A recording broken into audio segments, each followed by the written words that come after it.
everyone. Welcome back to OpenLine. Happy to have with us Barbara McGinnis, talking elder law attorney. Barbara McGinnis is here. Ezra is on the, well, we just lost Ezra. Oh, no. So we had Ezra. Ezra, if you want to call back, we'll take your call.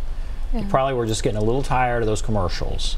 Appreciate you hanging in with us. But we were talking about estate planning blunders. Yeah. I'm always fascinated by wills and how property passes and the ability of people to fight wills, because I feel like these are just such messy situations. I think what you're saying, an estate planning blunder is not to have one, and then the fighting begins. If you have one, you just save your relatives so much, discord potentially, right? Absolutely.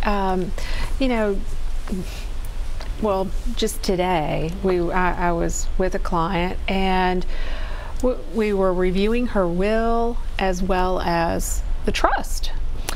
And, I said, this will may never be probated, but it memorializes your intentions, because, it may never be probated because your assets are going to go to your heirs by some other means, beneficiary designations or by the trust. Mm-hmm. And a trust is a will substitute. A trust allows someone else to hold title to assets for the benefit of others, and one of the primary purposes of a trust is to avoid probate. Probate in Tennessee is not the end of the world. It can be time consuming. It's going to take a few months. It's going to cost a few $1,000s at the least. But it's not the end of the world, But avoiding ambiguity, avoiding by having clear written directions, I think that's a very meaningful gift. Not only is that just nice and clean, and it makes death, which can be very painful for families, at least let's make the business transition of death as easy as possible. And again, even if your will is never intended to ever be probate, that it memorializes your intentions, and it shows your family how deeply you cared about them. Mm-hmm. Let's go to John. Is that right, John? Yes. Go right ahead, John. What's on your mind?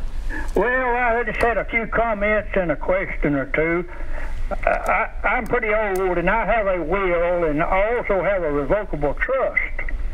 Is that something that a person should have? Well, you can have both. It's absolutely fine to have both.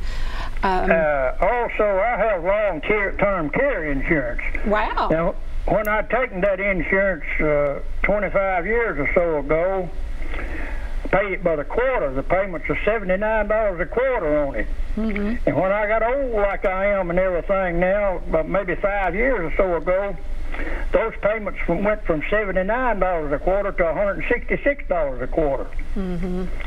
So, some reason or another, they think the insurance companies need to have all the money, I reckon.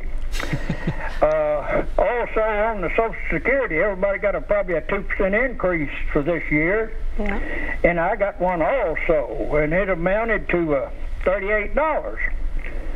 And when I got that, why, the government, I reckon, thought in their infinite wisdom that the insurance companies was going to do bad for the Medicare insurance, so they allowed them to have a 20% increase, which taking the biggest part of my increase away from me. Yeah. Out of my $38 increase, I wound up getting $15 of it after they got their part of it for the insurance. Good grief. All right, well, John, let's briefly comment on that. John, thank you for sharing that. We don't have a ton of time, but that's... He's like an elder law exam question all rolled up into one person. The Social Security issue, there was a 2% cost of living, and it's almost a guarantee. When Social Security goes up, Medicare is also going to go up, and the fact that he still is netting $15 a month to the good is a good thing. I can't explain that one. We're going to have to take a break. All right, we'll take a break. Be back right after this.